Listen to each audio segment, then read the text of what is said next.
사업가 시절 도널드 트럼프 대통령이 쓴 가장 유명한 책인 협상의 기술에 보면 이런 말이 나옵니다. 협상은 단순히 숫자의 싸움이 아닌 고도의 심리전이다. 상대가 원하는 것보다 그가 두려워하는 것을 우선 파악해서 공략하며 게임을 주도할 수 있다 라고 나와 있습니다. 즉 먼저 겁을 잔뜩 준 다음에 그 두려움을 이용해 천천히 조건을 풀어주며 협상을 자신에게 유리하도록 이끌어가는 그런 방식인데, 트럼프는 바로 이 방식을 사용해서 지난 50년간 미국 사업계에서 커다란 성공을 이룬 일종의 협상의 달인입니다. 그래서 이번에도 다른 국가의 정상들과 만날 때 그랬던 것처럼 막 엄청나게 높은 관세를 매길 것처럼 겁을 주고, 또 행사도 일부러 1시간씩 지연시켜 기다리는 쪽이 걱정하고 초조하게 만드는 것 외에 정상회담이 시작되기 1시간 전에 갑자기 SNS에 트위트를 올려 한국에서는 지금 숙청과 혼란이 벌어지고 있어 나는 이런 한국과는 도저히 사업을 할 수 없을 것 같다와 같은 생뚱맞은 협박성 분위기를 조성해 한마디로 협상 전 상대를 최대한 걱정하고 쫄게 만들려고 했던 것입니다.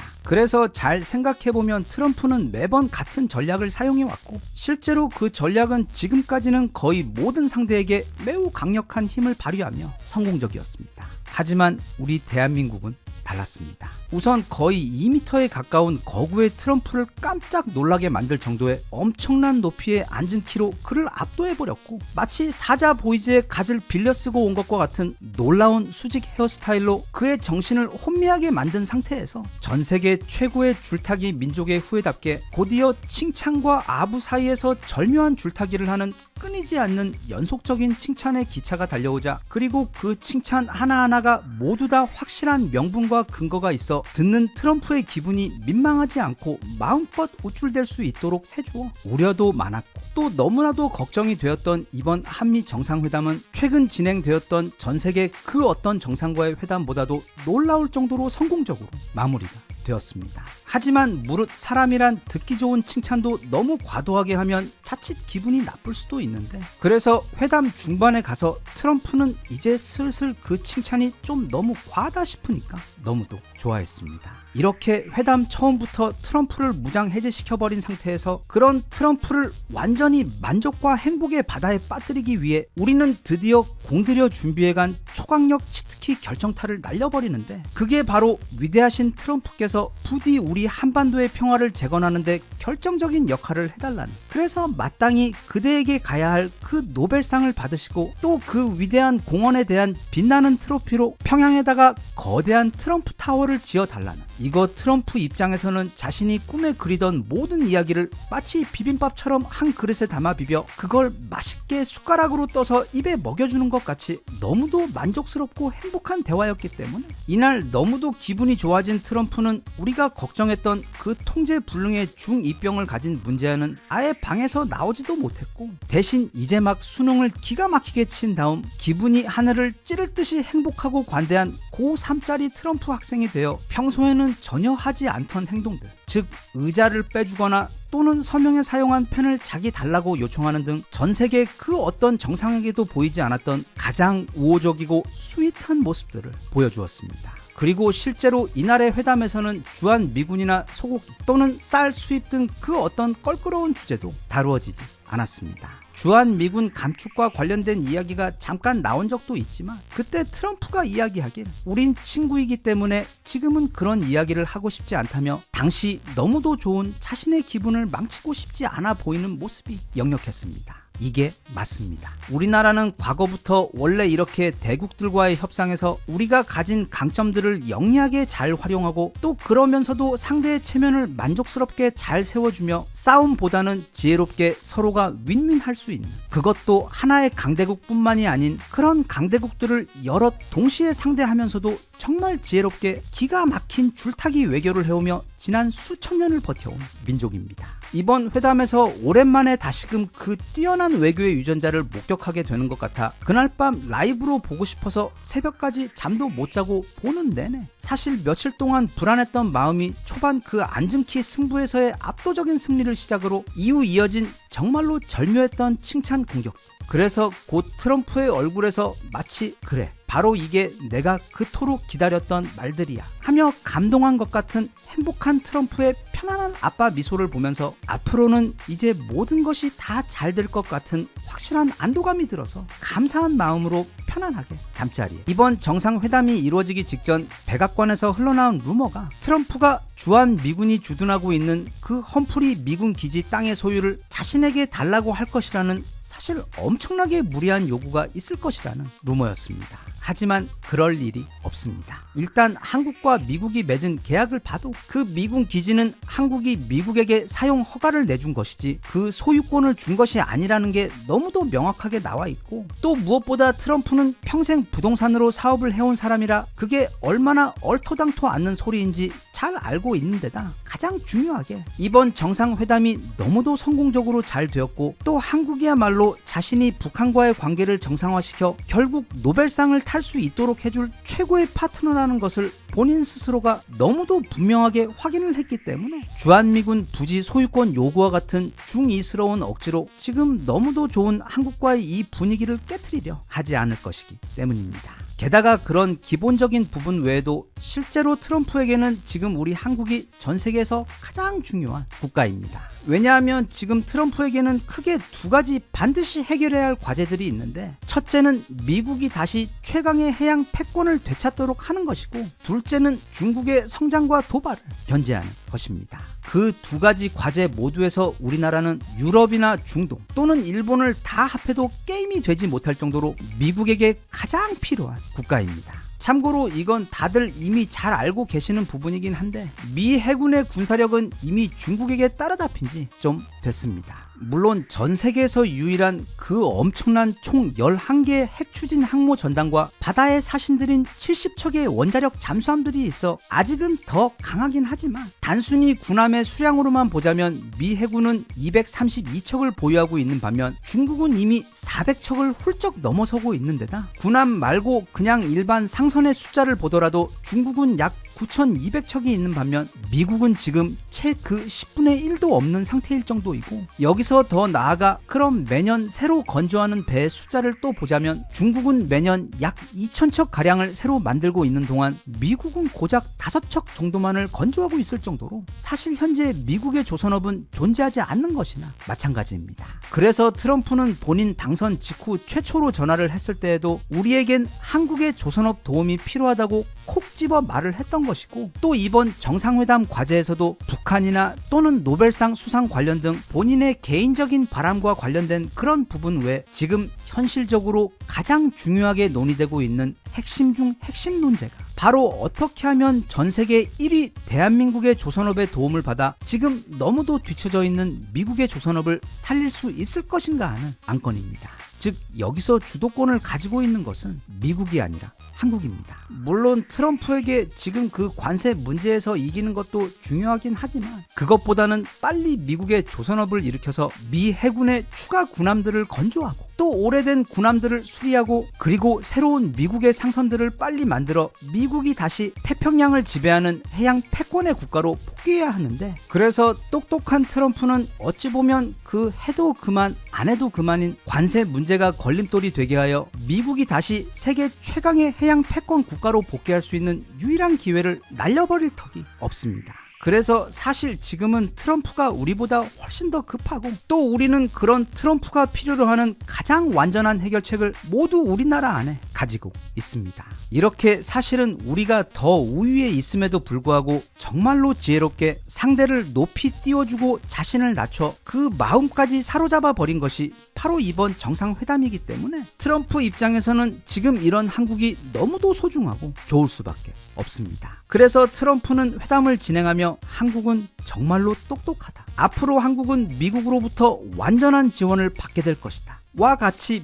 매우 친밀도가 높은 말을 하며, 그가 최근 진행했던 다른 여러 국가 정상들과의 그 무겁고 불쾌했던 회담들과는 달리 이제야 서로의 마음과 실리가 맞는 최고의 파트너를 만난 것처럼 기뻐했던 것입니다. 지금 다른 나라들은 이런 우리나라를 무척 부러워하겠지만 꼬우면 자기들도 전세계 1위 조선업을 가지고 있고 또 동시에 반도체와 자동차 산업까지 세계 1위를 하고 있던지, 아니면 이 나라를 배경으로 만든 애니메이션과 노래로 전세계 모든 차트를 올킬하며 휩쓸어 버릴 정도로 최강의 문화력을 가진 매력적인 나라가 되던지, 그것도 안 되면 분단 국가를 하던지 해야 하는데, 그 모든 어려운 조건들을 다 가지고 있는 곳은 이 세상에서 현재 우리나라밖에 없습니다. 물론 앞으로 많은 과제들이 남아 있기는 하지만 정말 어려웠던 그 첫 단추를 너무도 잘 끼웠습니다. 그리고 무엇보다 우리 우주 최강 기분파 트럼프가 다른 그 어떤 국가들보다 가장 커다란 호감을 우리나라에 대해 갖게 된 것으로 보여 이제부터는 지금까지보다 더 지혜롭게 그런 좋은 기분과 분위기를 잘 이어가서 조선업처럼 미국에게 필요한 것, 또 노벨상처럼 트럼프가 원하는 것, 그리고 한반도의 평화처럼 트럼프와 우리 모두에게 필요하고 원하는 것을 차근차근 잘 협력하고 운영해 가서 몇 년 있다가는 정말 미 해군의 역량도 빨리 회복해서 태평양에서 중국의 확장을 억누를 만큼 다시 강해지고, 또 우리 한반도에도 드디어 영구적인 평화가 찾아오고, 그리고 실제로 평양에 트럼프 타워도 올라가는 한국과 미국이 함께 만들어내는 그런 멋진 미래를 빨리 볼 수 있었으면 좋겠습니다.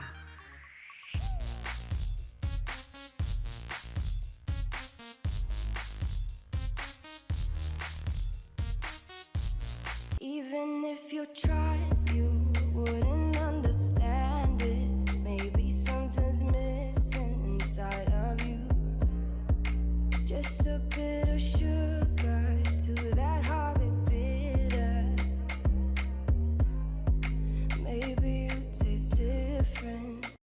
워렌 버핏은 아주 하드코어한 도코다이 스타일로 평생 그 어떤 제자도 두지 않았고 오직 자신의 오른팔이자 사실상 평생의 유일한 동업자였던 찰리 멍거와만 함께 일한 것으로 유명합니다. 그런데 이런 공식 기록과는 달리 비공식적으로는 워렌 버핏의 모든 투자 기법을 100% 흡수하여 스승인 워렌 버핏에 견줄 수 있을 만큼의 엄청난 성공을 거둔 잘 알려지지 않은 대단한 비공식 제자가 한 명 있는데, 그게 바로 이 사람, 모니시 파브라이입니다. 인도 사람인 파브라이는 어릴 적 온 가족이 함께 월세 3만원짜리 비좁은 방에서 어렵게 살다가 나이가 들어 워렌 버핏의 투자 비법을 배우게 되어 이후 스승을 넘어서는 기록적인 수익률을 내며 지금은 인도의 워렌 버핏 또는 찰리 멍거의 후계자라고 불리며 전 세계에서 가장 유명한 투자자 중 한 명이 된 사람입니다. 특히 그는 자신이 회사를 운영하며 모은 100만 달러를 워렌 버핏에게 배운 방식으로 투자를 해서 단번에 10억 달러로 불리면서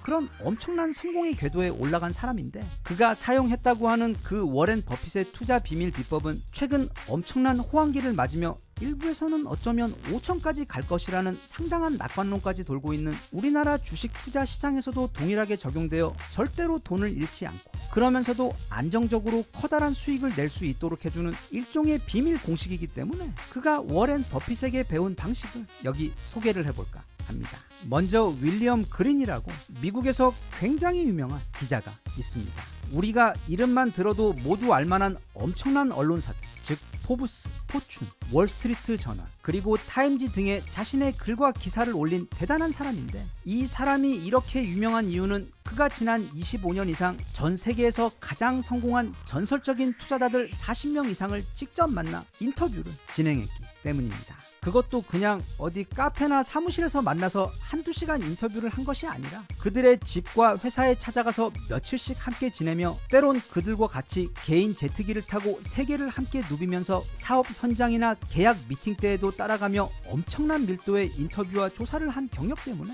전 세계 투자 시장에서 매우 강력한 영향력을 가지고 있는 대단한 경제 언론인이자 또 본인 역시 무척 성공적인 개인 투자자입니다. 그런 그가 지금까지 자신이 만났던 그 수많은 세계 최고의 투자자들과 억만장자들 인터뷰에서 배운 그 투자의 비법을 요약하고 정리해서 어떻게 하면 주식시장에서 절대로 돈을 잃지 않고 안정적으로 큰 수익을 낼 수 있는지에 대해 놀랍도록 잘 정리한 책 돈의 공식에서 보면 총 40명 이상의 전설적인 투자자들이 등장하는데, 물론 그 모든 투자자들 모두 다 각각 배울 점이 상당하지만 그 중에서도 가장 인상적이고 또 동시에 지금 한국 주식시장의 투자자들에게 가장 필요한 이야기일 것 같은 모니시 파브라이의 이야기를 같이 살펴볼까 합니다. 앞서 잠깐 이야기했듯 모니시 파브라이는 아주 가난한 어린 시절을 보낸 후 열심히 노력한 끝에 테크 열풍이 한창이었던 1990년대 초기에 인도의 트랜스테크라는 IT 회사를 세우는데 성공합니다.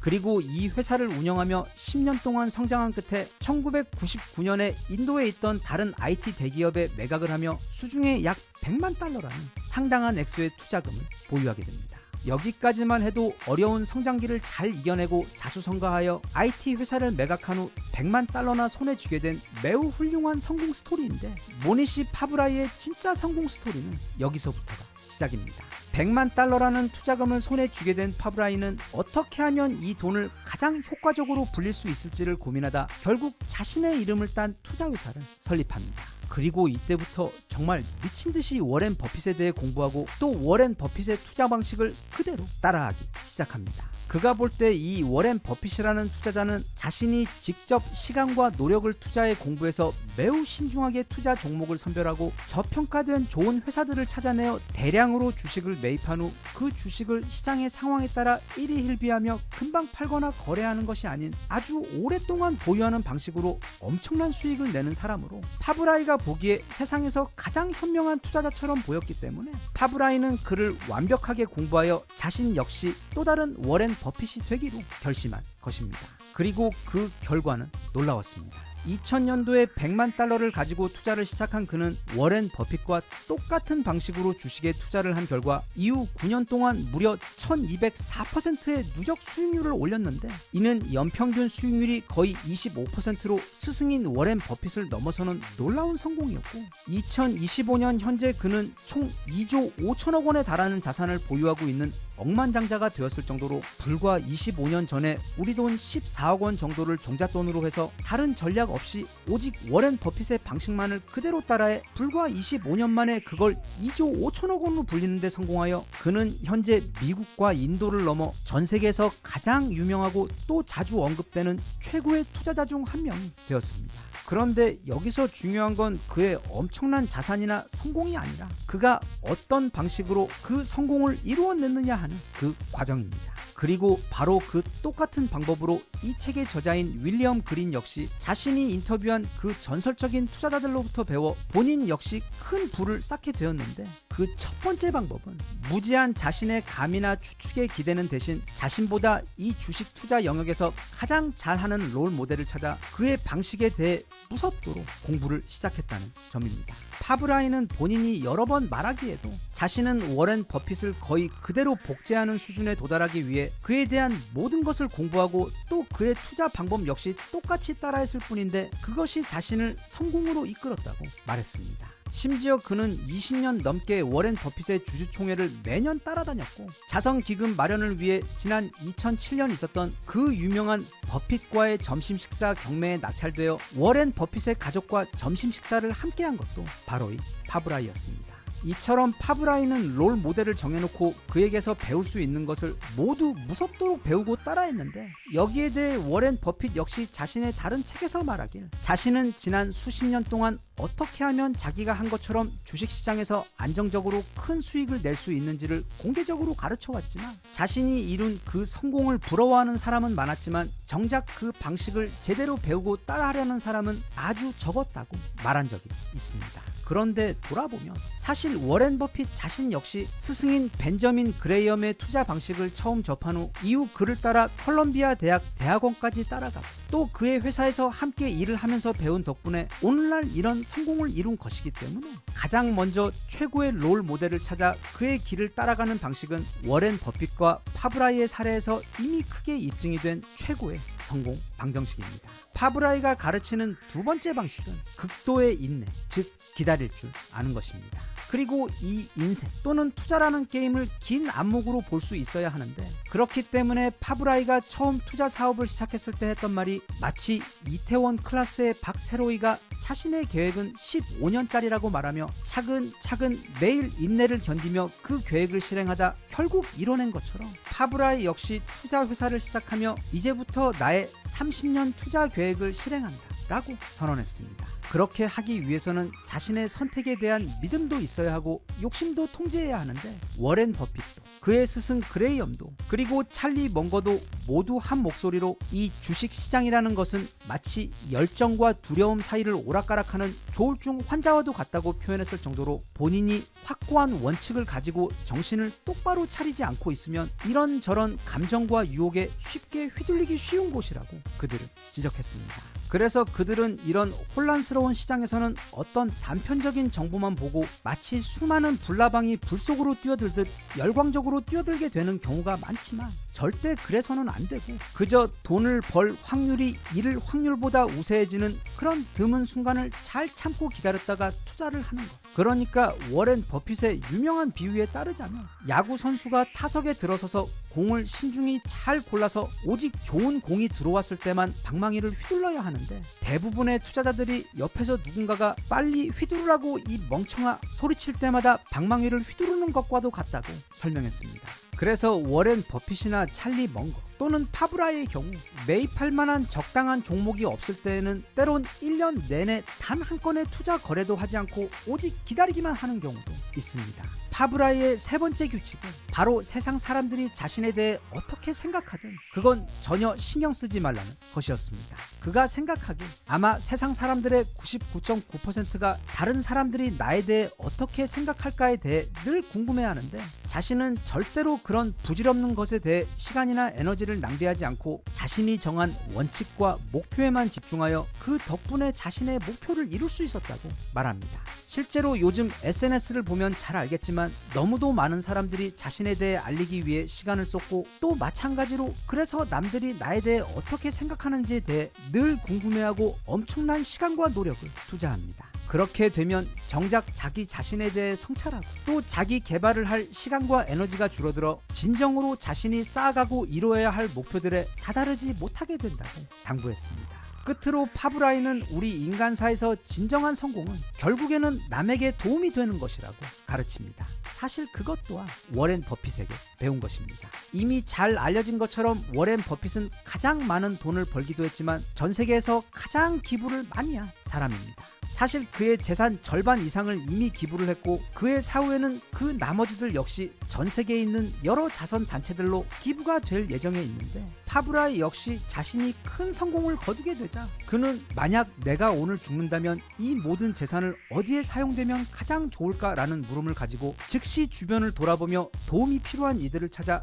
기부를 시작했습니다. 그 가장 대표적인 것이 그가 시작한 빈곤층 학생들을 위한 교육 지원 프로그램으로 그는 교육을 받을 여건이 되지 못해서 아예 그 극빈층에서 벗어날 기회조차 잡지 못하는 인도의 가난한 학생들이 교육을 받을 수 있도록 지원해 주었고 이어 600개가 넘는 학교들과 네트워크를 만든 다음 그 학생들 중 장래가 촉망되는 우수 학생들을 선별해 그들이 인도의 최고 공과 대학에 입학할 수 있도록 2년 동안 수학, 물리학, 화학 등 핵심 과목에 대한 과외 지원을 해주어 그 결과 현재까지 그가 도움을 준 학생의 수가 약 9만 명에 달하고 또 그중 35%가 인도 공과 대학에 진학해서 인도와 미국의 최고 IT 회사에서 뛰어난 인재들로 활약하며 행복하고 가치 있는 인생을 살아가고 있습니다. 파브라이의 이런 노력은 너무도 인상적이어서 2008년 워렌 버핏은 이 내용을 찰리 먼거와 빌 게이츠와도 공유했고 또 폭스 TV에 나와 자신은 파브라이를 매우 존경한다고까지 말해 결국 스승에게 공식적인 인정까지 받게 되었는데 이런 사실은 이후 자연스럽게 전 세계에 알려지게 되면서 그는 단순히 현명하게 돈을 버는 방법뿐 아니라 그 돈을 더 현명하게 사용하는 모습으로 파브라이가 세상 사람들에게 훌륭한 귀감이 될 수 있도록 해주었습니다. 이 책에는 이 파브라이와 같은 놀랍도록 배울 점이 많으면서도 단지 투자만이 아닌 어떻게 하면 인생을 현명하게 살 수 있는지에 대한 자기 분야에서 세계 최고의 성공을 이뤄낸 수많은 이 시대의 위인들의 각기 다른 비법들과 인생 스토리가 꽤 자세히 담겨 있기 때문에 본인이 만약 지금 투자를 하고 계시거나 아니면 자신의 인생에서 앞으로 더 현명한 선택을 내릴 수 있는 대가들의 실용적인 지혜를 찾고 계시는 분이라면 이 책에서 소개하는 사람들이 아주 훌륭한 롤 모델이 되어줄 것이라고 생각하여 관심이 있으신 분들은 꼭 한번 읽어보시길 추천드립니다.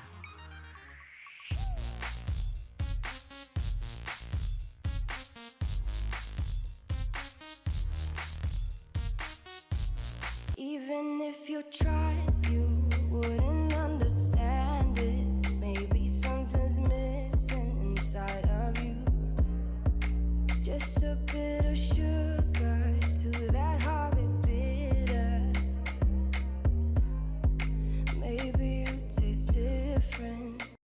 며칠 전 폴란드에서 국군의 날 퍼레이드가 있었습니다. 올해로 105번째로 바르샤바 전투를 기념하는 행사였는데 이게 작년부터 어찌된 게 우리나라 국군의 날 행사를 폴란드에서 원정으로 대신 해주는 것처럼 느껴질 정도로 어쩌면 우리보다 더 많은 대한민국 최신식 무기들이 도시를 가득 채우며 퍼레이드를 하는 장면이 연출되어 그 보는 맛이 아주 훌륭합니다. 그리고 이게 독일이나 프랑스에서도 그렇고 또 다른 나라에서도 각자 다 자기 나라 국군의 날 퍼레이드를 하는데 그게 세계 언론의 큰 주목을 받는 경우는 거의 없습니다. 그런데 작년부터 이 폴란드 군사 퍼레이드는 유럽의 언론들은 물론이고 CNN이나 ABC 등 미국과 전 세계 언론들이 다들 굉장히 중요하게 다루고 있을 정도로 모두가 주목하는 대단한 행사가 되어버렸습니다. 왜냐하면 지금 실제로 폴란드가 엄청난 군사 강국으로 그것도 특히 기갑군단 능력에서 보자면 이미 유럽에서 짱을 먹을 정도로 강해지고 있기 때문입니다. 이걸 숫자로 좀 보자면 이렇습니다. 현재 폴란드에는 이전에 미국에서 구입한 에이브람스 전차가 116대, 또 독일에서 구입한 레오파드가 231대, 거기다가 우리나라로부터 구입한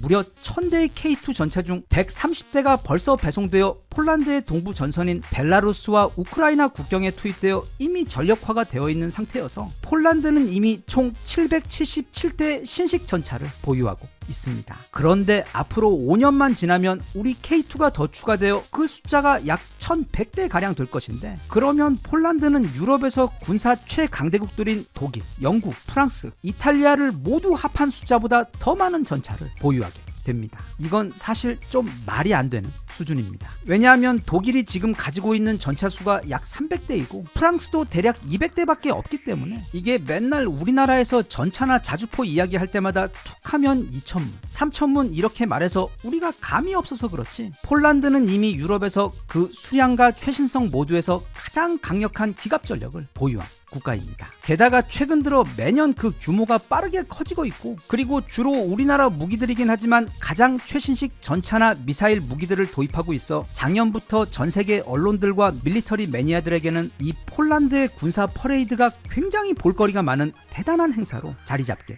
된 것입니다. 또 그래서 폴란드에서도 작년부터 이 군사 퍼레이드를 굉장히 대대적으로 정성을 들여 대규모로 진행하고 있는 것 같고 폴란드 국민들 역시 마치 커다란 축제를 치르는 듯 무척 자랑스러워하며 다 함께 응원하며 참여하는 모습인데 올해에도 역시 국군의 날 퍼레이드의 하이라이트는 행사 후반부에 등장한 폴란드의 그 어마어마한 기갑군단의 행진이었습니다. 당연히 우리의 자랑이자 세계 자주포의 표준이 되어버린 한화의 불방망이 K9의 폴란드 제식 명칭인 크라프가 각국의 해설가와 관중들의 환호를 받으며 무대를 누볐고 이후 폴란드가 280대나 도입한 요즘 한국 무기들 가운데 거의 가장 잘 나가는 다크호스인 천무의 폴란드 버전인 호마르 K 역시 그 뒤를 이었으며 그리고 드디어 전 세계 전차들의 새로운 아이돌이자 앞으로 그 드넓은 동유럽 평야를 지배하게 될 전 세계 최강 전차인 K2가 등장하자 관중들은 환호하기 시작합니다. 그리고 해설자 역시 우리 K2가 화면에 잡히는 내내 한국의 K2는 미국의 에이브람스 전차보다 거의 10톤 정도 가벼우면서도 에이브람스 전차보다 더 강력한 전투력과 기동력을 가지고 있다고 마이크에 침을 튀기며 극찬을 하면서 폴란드의 동부 전선인 벨라루스와 우크라이나 국경 지역의 경우 비가 오면 깊은 진흙창이 되어버려 이동이 거의 불가능한데 여기서 다른 전차들은 모두 기동이 불가능했었지만 오직 K2만이 아무 문제없이 그 진흙창을 뚫고 지나갔던 사례를 언급하며 K2는 폴란드 지형을 고려하면 최적화된 전차라고 진심으로 극찬을 아끼지 않았습니다. 참고로 우리 K2는 폴란드 지형에서만 최적의 전차가 아니라 무릇 우리 K9이 그렇듯 얼음이 깡깡 어는 노르웨이의 눈밭에서도 최강이고 보통 섭씨 50도에다 모래사장밖에 없는 중동에서도 최강이며 만약 수출만 가능하다면 화성에 가서도 유일하게 작동하는 전차일 정도로 그 태생부터가 전 세계에서 가장 지랄맞은 이 한국에서 태어나 혹독하게 길러진 아이다 보니까 그 힘들다는 폴란드의 환경 정도는 그냥 침대 위에서 뒹구는 정도로 아주 편안합니다. 아무튼 해설자는 이렇게 우리 K2에 대해 누가 보면 자기 자식 또는 자기 나라에서 만든 전차 칭찬하는 것처럼 그게 얼마나 대단한지 일일이 설명하며 극찬을 이어가다가 K2 행렬에 이어 미국의 에이브람스 전차 행렬이 등장하자 그때부터 갑자기 폴란드의 국방비 문제를 꺼내들더니 그 긴 에이브람스 전차 행렬이 모두 지나갈 때까지 전차 이야기는 단 한마디도 하지 않고 오직 폴란드의 국방비에 대한 지적만 하다가 끝냈습니다. 또 이 행사는 폴란드의 대통령인 카롤 카롤 나브로츠키 대통령이 축사를 했는데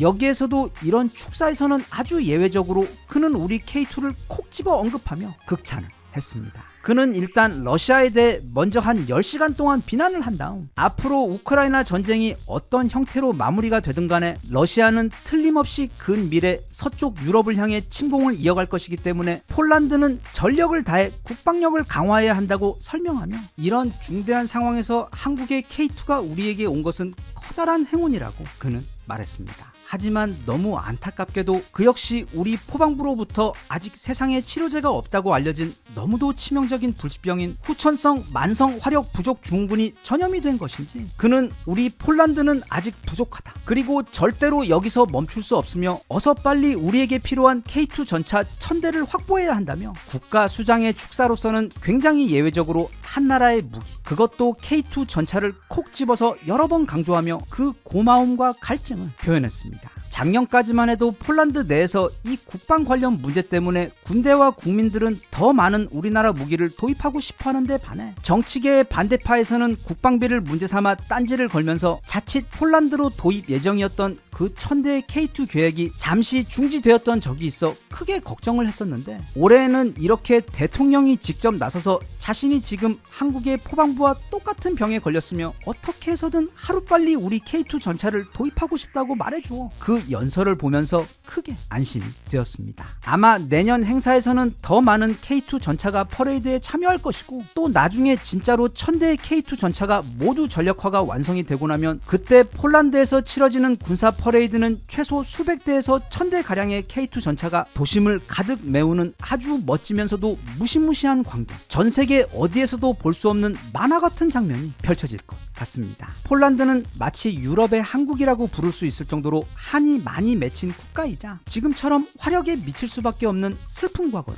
가지고 있습니다. 18세기 말에는 러시아와 프로이센, 오스트리아가 세 차례에 걸쳐 폴란드를 분할해서 통치하는 바람에 이 폴란드라는 국가는 무려 123년 동안 아예 지도에서 사라져 있었습니다. 하지만 그쪽도 민족 사랑이 장난이 아닌 곳이라 어찌어찌 다시 나라의 이름과 영토를 되찾았는데 이제 1939년 2차 대전이 터지면서 서쪽에서는 독일이 침공을 하고 또 동쪽에서도 러시아가 번갈아 침공을 하면서 그 사이 자신들을 지켜주겠다고 맹세했던 영국과 프랑스 군대가 가까운 프랑스에서 한 발자국도 떼지 않고 그냥 구경만 하는 사이 폴란드는 말 그대로 잿더미로 변해버렸습니다. 게다가 이후 2차 대전이 끝난 다음에도 이제는 좀 편해질까 했었는데 폴란드는 다시 소련의 위성 국가로 편입이 되어 버리면서 사실상 1989년까지 공산국가가 되어 소련의 지배와 감시를 당했던 아픈 기억이 있어 그런 비교적 최근인 1년의 경험들 때문에 그들은 어떤 경우에서도 절대로 러시아에 대한 경계를 풀 수가 없고 또 자주 국방에 힘이 없으면 언제든지 이 나라는 다시 잿더미가 되고 침공하는 국가에게 모든 걸 짓밟힌다는 교훈을 온 국민이 정말 영혼 깊이 새기게 돼요. 주변국이자 나토 동맹국들인 독일이나 프랑스의 도움을 기대하는 대신 직접 스스로를 지킬 수 있는 강력한 자주 국방력을 구축하기 위해 최근 들어 유럽을 통틀어 가장 큰 비율인 GDP의 거의 5%를 모두 국방비에 쏟아부으며 최근에 와서 드디어 그렇게 꿈에도 그리던 유럽에서 가장 강력한 군사 초강대국으로 부상하고 있는 중입니다. 아마 지금 폴란드의 국민들의 마음은 매일매일이 폭받치고 감회가 남다를 것 같습니다. 그 눈물과 서름의 세월을 이겨내고 이제는 독일보다 강한 국방력 그리고 유럽 전체의 방패가 되어 혼자 러시아를 막을 수도 있는 너무나도 강력한 기갑 전력을 갖추게 되어 지금 그 자부심과 기쁨은 하늘을 찌를 듯이 클 것으로 생각되는데 여기서 가장 중요한 건 그 모든 것이 바로 저 지구 반대쪽에 있는 한국이라는 나라를 만나 그들의 도움으로 이렇게 된 것이 크기 때문에 앞으로 동쪽에서는 대한민국 그리고 서쪽에서는 폴란드가 각자의 대륙을 지배하는 세계 최강의 기갑 군사력을 보유한 가장 사이좋은 군사 강대국이 되었으면 좋겠습니다. 네, 그렇게 되기 위해서는 물론 우리는 이미 그렇지만 폴란드의 경우 앞으로도 훨씬 더 많은 우리 무기가 필요할 것으로 보입니다.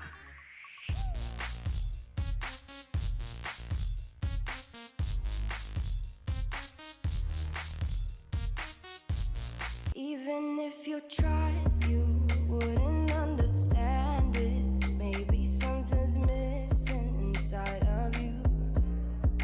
Just a bit of sugar to that heartbeat bitter.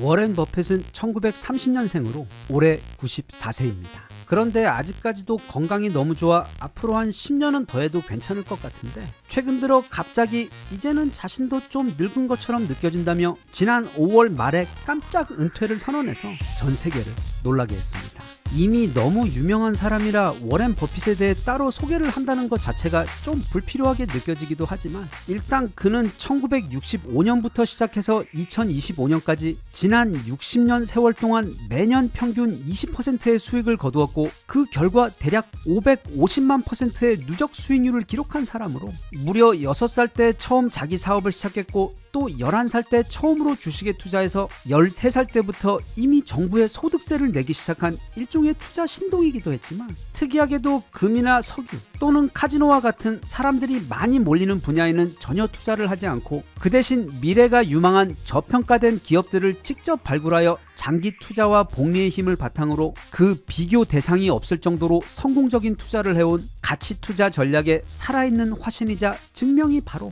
이 워렌 버핏입니다. 그렇다 보니 이제 은퇴까지 선언한 그의 비밀스러운 투자 비법에 대해 그리고 그가 자신의 삶을 어떻게 그렇게 성공적으로 운영해 왔는지 그 원칙에 대해 세계 곳곳에서 많은 책과 칼럼들이 올라오며 궁금해하고 있는데 이 영상에서는 그의 절대로 실패하지 않는 투자 방법 그리고 꾸준하게 오래 성장하며 안전하게 삶을 운영할 수 있는 워렌 버핏의 삶과 투자의 원칙에 대해 매우 디테일하게 분석하여 정리한 책 워렌 버핏 삶의 원칙의 내용을 통해 같이 한번 둘러볼까 합니다. 참고로 꼭 자신이 주식 투자를 하고 있지 않더라도 다음의 내용은 그냥 더 안정적이고 성공적인 삶을 살아가는 데 있어 굉장히 유용한 귀한 철학을 담고 있는 정말로 좋은 자기계발서 같은 내용이 아주 많기 때문에 관심 있게 들어보시면 좋을 것 같습니다. 첫째는 그게 뭐든 너무 오래 생각하지 말고 즉 너무 오래 간을 보지 말고 행동하라는 것이 그의 원칙입니다. 왜냐하면 생각보다 우리 인생은 너무나도 짧기 때문입니다. 그는 6살 때 6개 묶음 코카콜라를 25센트에 구입해서 그걸 사람들에게 낱개로 5센트에 판매하면서 자신만의 작은 사업을 시작했습니다. 그리고 11살 때 그런 아들의 비범한 자질을 눈여겨본 그의 아버지가 주식 투자에 대해 가르쳐주자 그는 불과 1년 만에 그때까지 자신이 모은 전재산 $120를 전부 주식에 투자합니다. 이게 그의 인생 최초의 주식 투자인데 여기서도 그는 굉장히 크지는 않지만 수익을 거두었고 이후 동네 친구들 50명을 동원해서 신문 배달하는 사업을 시작해 더 많은 돈을 벌어 그 돈으로 더 많은 주식을 사 모으며 결국 20살이 되었을 때 총 1만 불의 재산 현재 가치로 약 2억 원이 조금 못 되는 엄청난 재산을 모았습니다. 그는 이런 자신의 어린 시절을 회상하며 나는 큰 돈을 한 번에 벌기보다는 작은 눈을 단단히 뭉치는 법을 배웠다고 회상했을 정도로 워렌 버핏은 단 한 번도 일확천금을 노린 적이 없고 언제나 지독하게 성실한 거북이처럼 자신이 할 수 있는 크고 작은 사업을 통해 돈을 모은 후 그 돈을 매우 조심스럽게 불려왔습니다. 그는 11살 때 처음 주식 투자를 시작했음에도 9살 때 시작하지 못한 것을 늘 아쉬워했다고 하는데 인생에서 차이를 만드는 것은 생각과 고민이 아닌 바로 행동이기 때문에 무언가 중요한 것을 결정했다면 최대한 시간을 낭비하지 말고 가급적 빨리 시작해 그 여정을 더 일찍 시작하고 또 실패의 경험도 더 빨리 얻으라고 조언했습니다. 그는 여기에 덧붙여 이야기하기를 만약 같은 반 친구 중에 딱 한 명에게 투자를 해야 한다면 그 많은 학생들 중 누구에게 하겠냐고 묻는다면 그 정답은 언제나 가장 실행력이 좋은 친구일 것이라고 답하며 그게 작은 사업이든 스타트업이든 아니면 주식 투자든 간에 강한 실행력은 성공에 있어 그 어떤 재능보다도 귀중한 능력이라고 설명했습니다. 두 번째는 바로 검소하게 살라는 것입니다. 워렌 버핏이 운영 중인 버크셔 해서웨이 투자사는 현재 시가총액이 무려 1조 500억 달러입니다. 그건 우리 돈으로 1,500조 원에 가까운 돈으로 그중 워렌 버핏 개인의 재산은 약 250조 원 정도 될 정도로 그는 갑부 중에 갑부입니다. 그런데 그는 지난 6월에도 약 8조 원을 다양한 자선 단체에 기부를 했고 처음 기부를 시작한 지난 2006년부터 지금까지 그가 기부한 총액은 무려 82조 원에 달합니다. 전 세계 1위입니다. 그럼에도 불구하고 그는 놀랍도록 검소한 것으로도 유명합니다. 한 예로 그가 현재 살고 있는 네브래스카 오마하에 있는 그 집은 1958년 구입한 것으로 당시 약 3만 1,000달러를 주고 구입한 후 지금까지 단 한 번도 이사를 가지 않고 살고 있는데, 지금 시세 역시 대략 우리 돈 15억 원 수준으로 250조 원을 가진 세계 최고의 갑부의 집이라고 보기엔 너무도 검소한데, 그는 이에 대해 집에 대해 불만이 없고 행복하다면 다른 사람들의 시선 때문에 굳이 이사할 이유가 전혀 없다고 말했으며, 그가 현재 타고 있는 차 또한 2014년형 캐딜락으로 그것도 우박에 마저 피해가 있는 중고차를 당시 저렴하게 구입한 것입니다. 그 외에도 그가 입고 있는 옷들 대부분이 지난 50년대에서 60년대에 구입한 것들로, 이렇듯 그는 사치와는 아주 거리가 먼 사람으로 무엇보다 실용성과 남들의 시선보다는 자신이 부여한 가치를 더욱 중요시하는 사람입니다. 일부에서는 이런 그의 소비 모습을 보고 자린고비다, 너무 심한 것 아니냐고 하기도 하는데, 그의 철학은 의외로 단순합니다. 다른 사람들에게 잘 보이기 위해 내게 필요도 없는 커다란 집과 비싼 차를 사는 것은 어리석은 것이며, 무엇보다 내가 절제를 통해 충분히 만족할 수 있으면 거기에 더 추가로 돈을 쓸 이유가 없다는 것입니다. 셋째는 드디어 투자에 관한 이야기인데, 그는 오직 자신이 잘 아는 것에만 투자하라고 조언합니다. 가까운 선배의 이야기나 또는 TV에 나오는 유명한 전문가, 아니면 다들 어떤 주식을 사기 위해 몰려가고 있다고 해서 내가 잘 알지도 못하는 주식을 사는 것은 투자가 아닌 도박이라고 그는 경고합니다. 워렌 버핏이 인생에서 가장 좋아하는 것이자 그리고 인간이라면 앞으로도 누구나 좋아할 수밖에 없다고 강하게 믿었던 것 가운데 한 가지가 바로 코카콜라인데,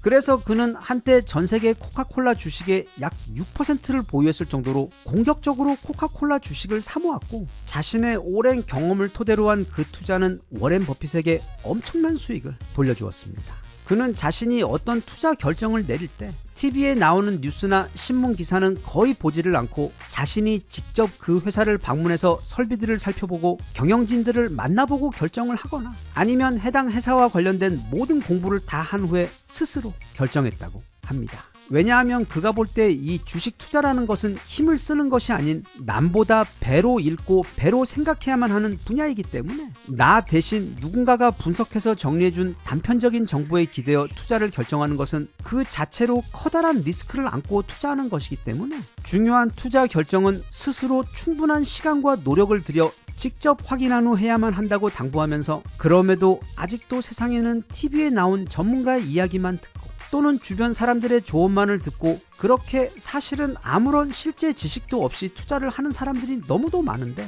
시장에 그런 사람들이 많을수록, 그러니까 그렇게 아무 생각 없이 레이스에 참여하는 사람들이 많을수록 자신처럼 진지하게 공부하고 충분히 알아보고 투자를 하는 사람들에게 돌아오는 수익이 훨씬 더 많아진다고 설명했습니다. 여기서 그가 말하는 공부의 여러 방편 중에는 워렌 버핏 하면 이미 너무도 유명한 독서가 있습니다. 그는 어떤 책 한 권을 읽는다고 해서 내게 필요한 정답을 딱 내어주는 경우는 거의 없지만, 책은 언제나 정답으로 향하는 길로 안내해준다고 이야기합니다. 그래서 그는 언젠가 누가 그에게 투자자로서 큰 성공을 거두려면 어떻게 해야 하나요? 라는 질문을 한 적이 있는데, 거기에 대해 그는 닥치는 대로 읽어야 합니다 라고 답을 해준 적이 있을 정도로, 실제로 그는 19살 때부터 도서관에 가서 금융이라는 단어가 들어간 책은 모조리 찾아 2번씩 읽은 것으로 유명합니다. 그리고 그 수많은 책 가운데 마치 신을 만난 것처럼 충격적이었던 책이 바로 벤자민 그레이엄의 현명한 투자자였고,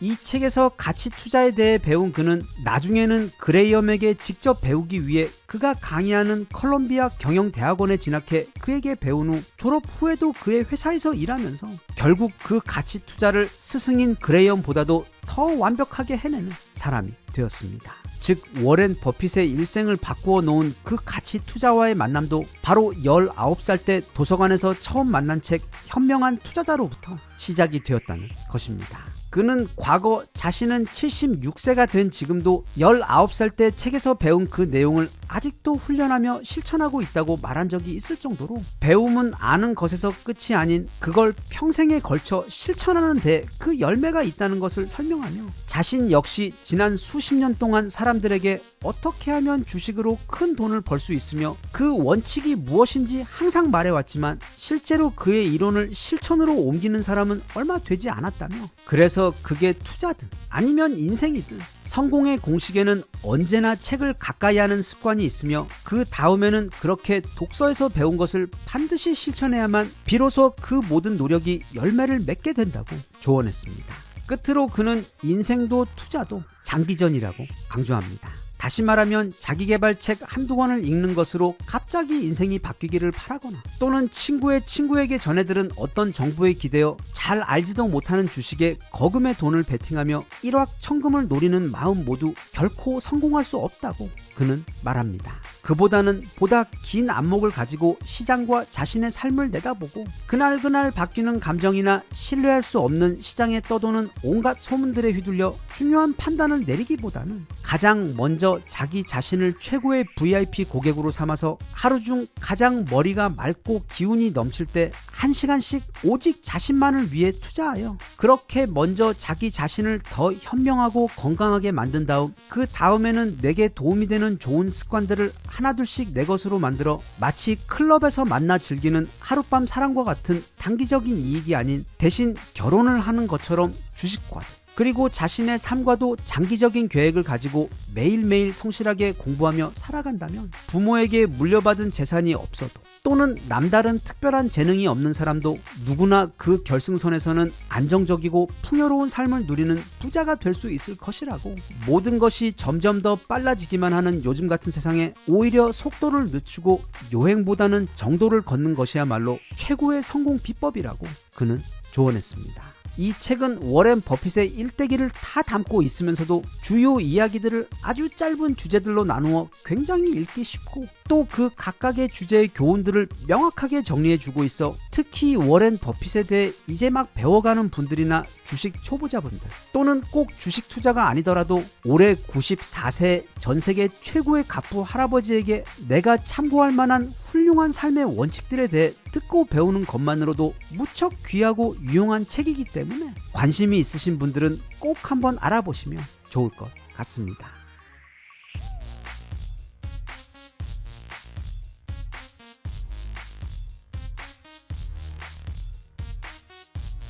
Even if you tried, you wouldn't understand it. Maybe something's missing inside of you. Just a bit of sugar to that horrid bitter. Maybe you taste different. 트럼프 미국 대통령이 업무를 보는 백악관 사무실의 책상에 보면 일명 콜라 버튼이라는 게 있습니다. 여기 보이는 저 빨간 버튼을 누르면 비서가 시원한 콜라를 잔에 담아 가져다 주는 겁니다. 이건 약간 좀 귀여운 것도 같습니다. 워렌 버핏도 하루에 코카콜라를 최소 5캔 이상 마시는 것으로 이미 유명하기 때문에 트럼프도 이렇게 콜라 버튼이 있을 정도로 콜라를 좋아하는 것까지는 다 좋은데 그런 트럼프가 이번에도 또 황당한 일을 벌여버렸습니다. 지난주에 전 세계가 이것 때문에 꽤 시끄러웠는데 아니 글쎄 트럼프가 코카콜라 회사에게 연락해서 콜라의 레시피를 바꾸라고 압박을 넣은 것입니다. 더 정확히는 콜라에 들어가는 옥수수 액상 과당을 사탕수수 설탕으로 바꾸라고 요청한 것으로 이 소식이 뉴스에 올라온 지 불과 약 하루 만에 코카콜라 측에서는 대통령의 뜻을 잘 이해했으며 조만간 새로운 레시피로 만든 제품을 선보이겠다고 공식 답변을 내놓았습니다. 트럼프가 무리하고 황당한 언행을 하는 것이 뭐 어제 오늘 일도 아니기 때문에 딱히 새삼스러울 건 없는데 한편 트럼프가 그렇게 요청한 것이 일면 이해가 가는 부분도 있습니다. 원래 코카콜라는 사탕수수 설탕만을 사용해왔는데 1974년부터 소련에서 설탕 소비가 급증하면서 국제 설탕 가격이 크게 오르자 코카콜라는 제조 비용을 줄이기 위해 그리고 또 마침 그 시기 즈음에서 미국에서 생산되는 그 어마어마한 양의 옥수수들의 판매가 둔화되며 옥수수 가격이 크게 떨어지자 1980년대부터 시작해 비싼 설탕 대신 훨씬 더 저렴한 옥수수 액상과당을 제품에 사용하기 시작했습니다. 그래서 특히 미국 내에서 제조되는 코카콜라의 경우 1984년 이후부터는 완전히 전부 다 옥수수 액상과당으로 제조가 되었는데 이게 곧 문제가 발생한 것이 그 맛이 예전과 같지 않다는 점이었습니다. 그래서 일부 국가들에서는 코카콜라 미국 본사처럼 액상과당으로 바꾸지 않고 예전 그대로 사탕수수 설탕을 사용하는 제조법을 고수하고 있는데 그 대표적인 나라가 바로 멕시코와 브라질입니다. 그중 특히 브라질은 전 세계 1위 사탕수수 생산국이자 수출국이며 멕시코 또한 세계 5위권에 들 정도로 엄청난 양의 사탕수수 설탕을 수출하는 국가입니다. 그런데 앞서도 말했듯 이게 실제 사탕수수 설탕을 사용해 만든 코카콜라와 옥수수 액상과당 코카콜라 사이에 맛 차이가 크게 나서 미국에서는 사람들이 일부러 멕시코에서 생산한 코카콜라를 찾아 마시는 경우들도 많이 있을 정도로 설탕을 사용한 멕시코산 코카콜라가 미국산 코카콜라보다 더 맛있고 맛도 깔끔하다는 건 이미 널리 알려진 사실입니다. 게다가 액상과당은 비만을 일으키는 주범이라는 오명도 가지고 있어 미국을 다시 위대하게처럼 미국을 다시 건강하게라는 귀여운 슬로건을 내건 트럼프가 맛도 맛이지만 그 건강 부분을 이유로 들며 이번에 이렇게 미국산 코카콜라의 레시피 변경을 요청한 것이고 코카콜라 측도 뭐 할 수 없이 그 요청에 즉각 응답했던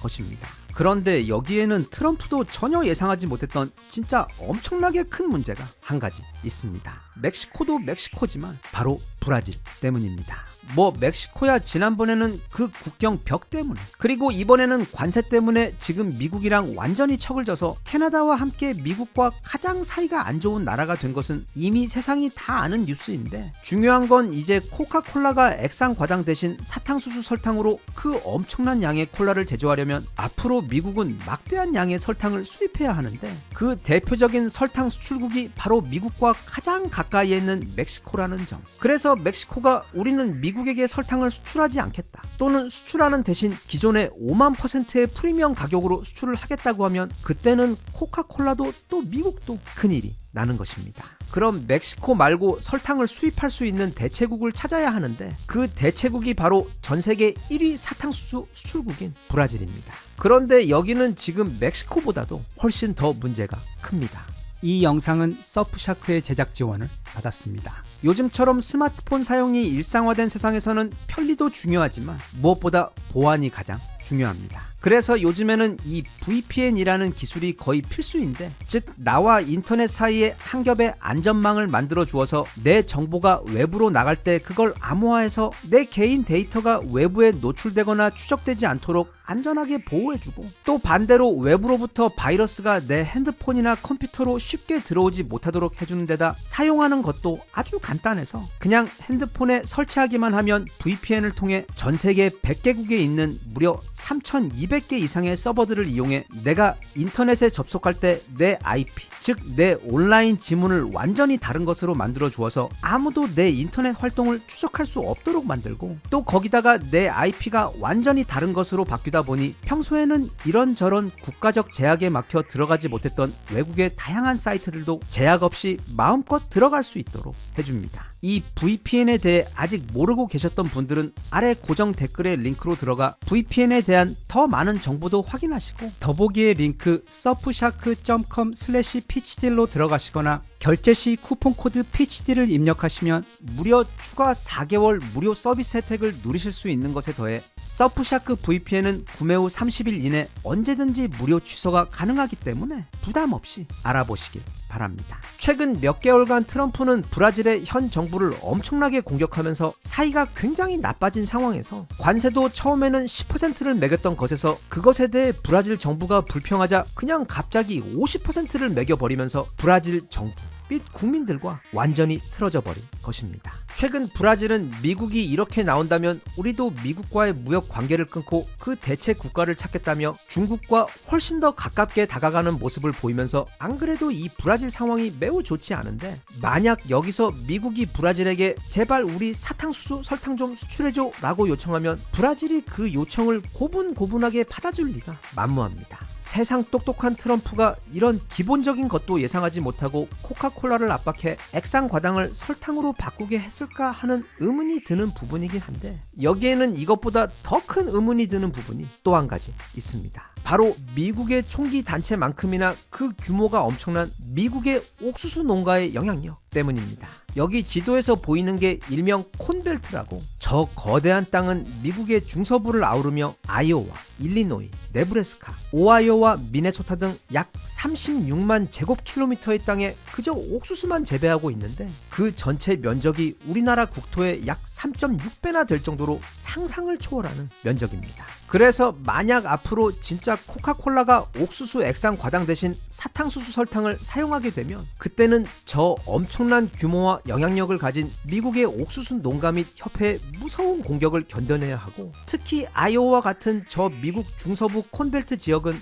미국 선거에서도 결정적인 역할을 하는 곳이기 때문에 도대체 트럼프가 그 문제는 어떻게 해결하려고 하는지, 그래서 앞으로 남아돌게 되는 그 많은 미국 옥수수는 다 어떻게 처리하려고 하는지 그 대책은 생각해 놓고 갑자기 코카콜라의 재료를 바꾸겠다고 한 것인지 새삼 의문이 들 수밖에 없습니다. 거기다가 또 이거 자칫 잘못하면 그동안 코카콜라가 전 세계에 구축해 놓은 그 막강한 콜라 독점 상황까지 깨질 수가 있습니다. 잘 알려진 것처럼 지난 2차 대전 때 미국이 독일로 들어가는 코카콜라를 전면 금지해버리자 그때 독일은 코카콜라를 만들던 노하우를 활용해 콜라 원료 대신 오렌지나 포도와 같은 과일 원료를 사용해 만든 것이 바로 환타이며, 이후 환타는 독일을 넘어 유럽의 대표 음료로 빠르게 자리를 잡게 되었는데, 하지만 다행히 코카콜라가 재빨리 그 환타를 사버리면서 위기를 넘겼지만 자칫 잘못하면 그때 유럽은 코카콜라로부터 독립을 할 뻔한 위기까지 있었듯이 이번에도 이렇게 되면 이제 브라질 같은 곳에서는 아예 자국 콜라 또는 과거 독일의 환타와 같은 음료를 만들어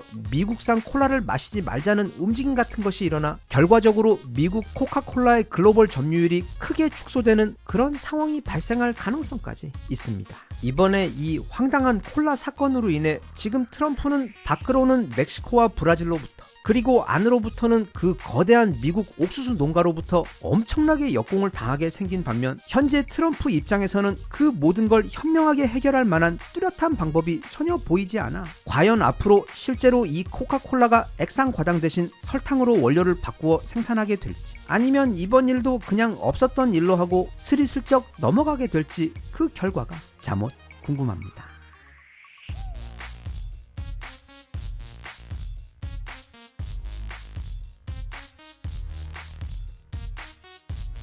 Even if you try